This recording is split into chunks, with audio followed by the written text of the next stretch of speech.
Imagine you have been investing steadily for a few years now. You have been doing everything right. You have set up the transfers, you have been disciplined, and you have ignored the noise. One evening, you finally open your account, expecting to feel a little bit of pride, maybe a sense of victory. But instead, as you look at the number on the screen, your stomach sinks. You look at the total balance, and then you think about all the money you have personally put in, and you realize the balance is barely more than the money you contributed yourself. That quiet, nagging voice shows up in the back of your head and asks if this is even working. You start wondering why you're even bothering with all this effort when the needle is barely moving. If you have ever felt that, you are not alone. In fact, almost everyone who starts investing hits this exact wall. Tonight, you are going to see exactly why that feeling happens, and more importantly, you're going to discover the specific moment down to the year when everything flips and the growth finally takes over. Welcome to Grow with Tony. I'm Tony, and today we're looking at why compounding feels like nothing's happening, right up until it changes everything. This video is for educational purposes only and is not financial advice. Please do your own research before making any investment decisions. There is a cruel irony when it comes to building wealth. The people who would actually benefit the most from the power of compounding are often the very people who quit, and the tragedy is that they usually quit right before the best part begins. They walk away during what I call the boring years. They look at their accounts for 5 or 10 years, see a slow climb, and decide that the whole thing is a waste of time. They do not realize that the real magic of investing is heavily backloaded. Most of the actual wealth creation happens late in the game, in a window of time that most beginners never actually reach, because they lose patience. That is what we are going to get into today. I want to show you why the beginning feels so slow, the exact year the momentum tips over, and how you can make sure you are still in the game when that happens. To make this easy to visualize, let's use a consistent example that we will follow through the whole story. Let's say you decide to put away $500 a month. Now, to picture how this grows over time, let's assume your investments earn about 7% a year on average. Now, I want to be very clear here. This 7% is just an assumption. It is a number we are using to draw a picture and show you how the math works. It is not a promise. In the real world, returns are not a straight line. Some years you might be up 20%, other years you might be down 10%. There are no guarantees in the market, and inflation will eat away at what those future dollars can actually buy. But for the sake of our story, we will use that 7% average to see the pattern. So, what is compounding actually? If you are a beginner, you have probably heard the word 1,000 times. But let's keep it simple. Compounding is essentially earning a return on your returns. It is not just earning money on the deposits you make from your paycheck. It is earning money on the growth that was already added to your account. Think of it like a snowball rolling down a hill. At the very top, the snowball is tiny. You have to push it yourself, and as it starts to roll, it moves slowly. Every single rotation only adds a tiny layer of snow. For a long time, it feels like you are doing all the work, and the snowball is barely getting any bigger. But as it keeps rolling, the surface area of the snowball grows. Because it is bigger, it picks up more snow with every single turn than it did at the beginning. The bigger it gets, the faster it grows, and the more snow it grabs without you having to push it at all. Let's walk through that gently with your money. In year 1, you put in your $500 a month. At the end of the year, you earn a little bit of growth on those deposits. That is a start, but it is a small amount. In year 2, something changes. Now, you are earning a return on your new deposits for the year, but you are also earning a return on the money you put in last year, and you are earning a return on the growth you made in year 1. It is a tiny difference at first. You might not even notice it on your monthly statement, but you have essentially planted a seed. Your money is quietly having babies, and then those babies start having babies of their own. Now we have to talk about why this feels so slow, and I want to spend some real time here, because this is where most people fail. For the first stretch of your investing journey, almost everything in your account is just money you put there yourself. It is not growth. It is not the magic of the market. It is just your own hard-earned savings. Because of that, your account looks and feels like a plain old savings account rather than a wealth machine. Picture this. You have been disciplined for 5 years. You have put in $500 every single month without fail.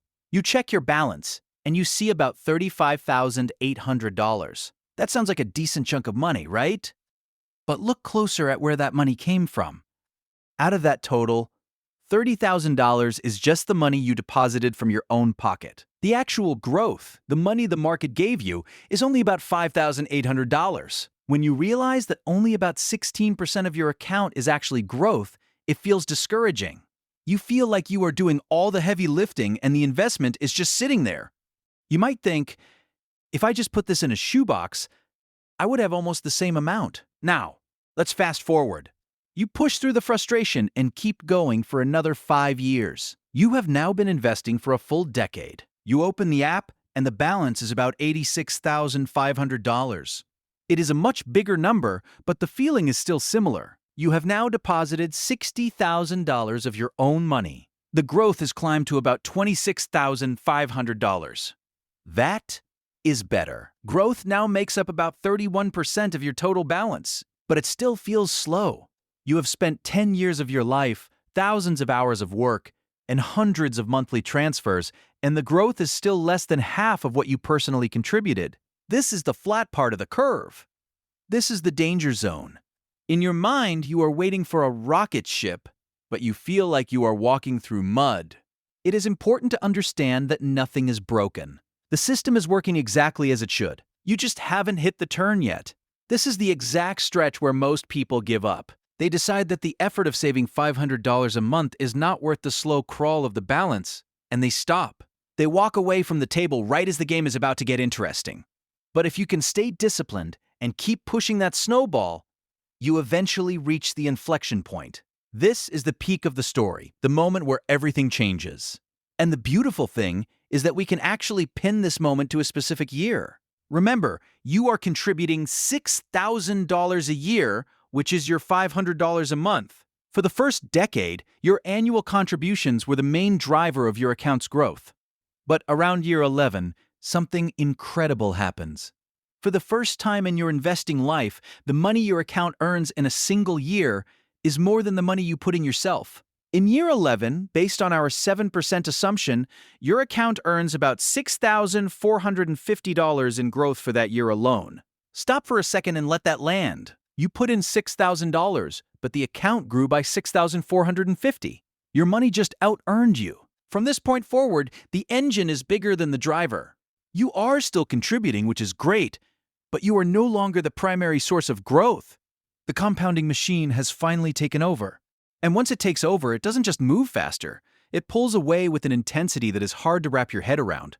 As you move past that 11th year, the share of your balance that comes from growth starts to climb rapidly. At year 10, we said growth was about 31% of your balance. By year 20, the growth makes up about 54% of your total. By year 30, growth is about 70%. And by year 40, a staggering 82% of your total balance is growth. Let's look at what that does to the actual balance. At year 10, you were at about $86,500. By year 20, you have climbed to about $260,000. By year 30, you are looking at about $610,000. And by year 40, the total balance hits about $1.31 million. Out of that $1.31 million, you only deposited $240,000 over the 4 decades. The rest, about $1.07 million, is pure growth. That is what people mean when they say compounding explodes. It doesn't happen in a straight line. It happens in a curve that starts flat and then turns almost vertical. But here is the part that really hits people, the counterintuitive gut punch of the whole process. We often assume that the early years are the most important because that money has the longest time to grow. And while that is mathematically true, the actual dollars land in a way that feels backwards. If you look at that 40-year stretch, look at what happens in the final decade. From year 30 to year 40, your account grows from about $610,000 to about $1.31 million. That means in those final 10 years alone, you added about $702,000 to your wealth. Think about that. The growth in the last 10 years alone was more than all the growth from the first 30 years combined. In those first 30 years, your total growth was about $430,000. In the final 10, you added $702,000. The biggest gains always come last. The reward for your patience is heavily concentrated at the very end of the journey. This ties directly back to that feeling of disappointment we talked about at the beginning. The person who quit in year 8 because it felt slow, the person who looked at their account and said this isn't working, didn't just miss out on a few $1,000s. They walked out of the room right before the payoff arrived. They paid the entry fee of the boring years, but they left before they could collect the prize. So, if the results are so backloaded, what is the one lever you actually control to make this work? It is not picking the perfect fund. It is not timing the market. It is simply time. Picture two different people. Both of them put away $500 a month. Both of them earn that same 7% average assumption. Both of them stop investing when they hit age 65. The only difference is when they started. One person starts at age 25. The other person waits until they are 35. It is just a 10-year difference. The person who started at 25 ends up with about $1.31 million. The person who waited until 35 ends up with about $610,000. That 10-year head start was worth about $702,000. Now, here is the wild part. To get that extra $700,000, the first person didn't have to work 10 times harder. They only contributed for 10 more years, which means they put in about $60,000 more of their own money than the second person did.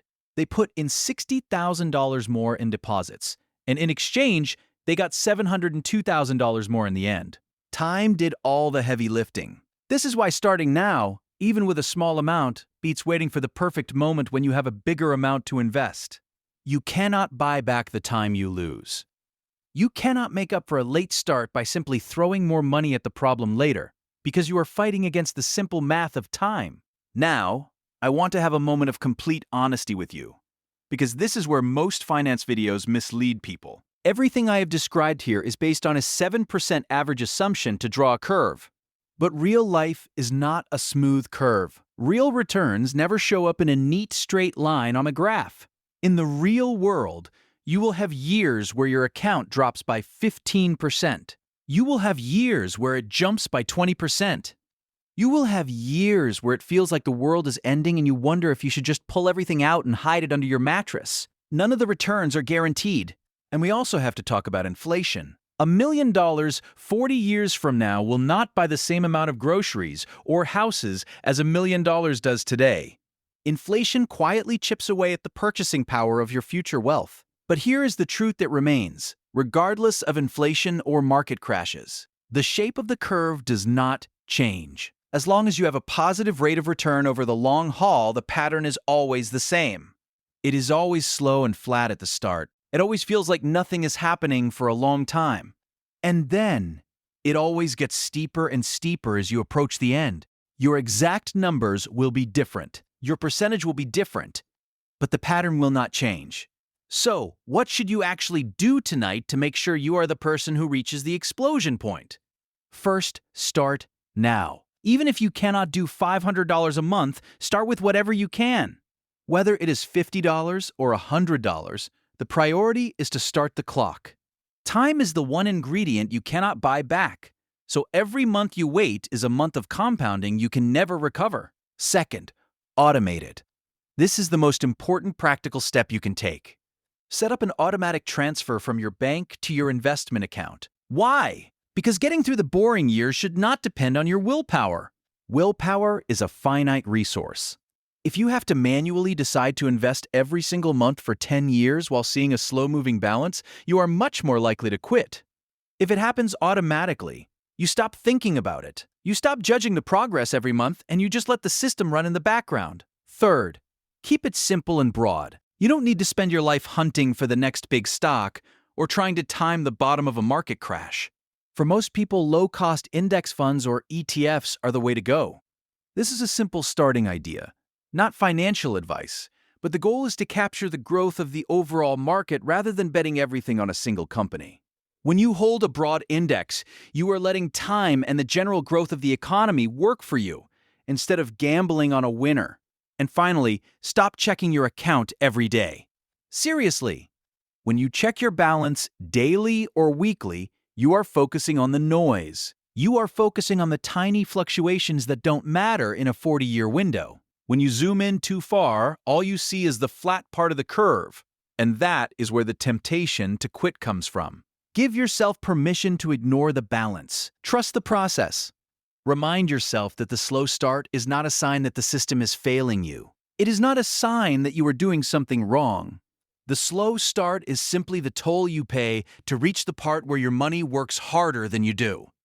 If you can just stay in the game long enough to cross that turning point, you will move from the phase where you are pushing the snowball to the phase where the snowball is pushing you. Thank you for spending this time with me.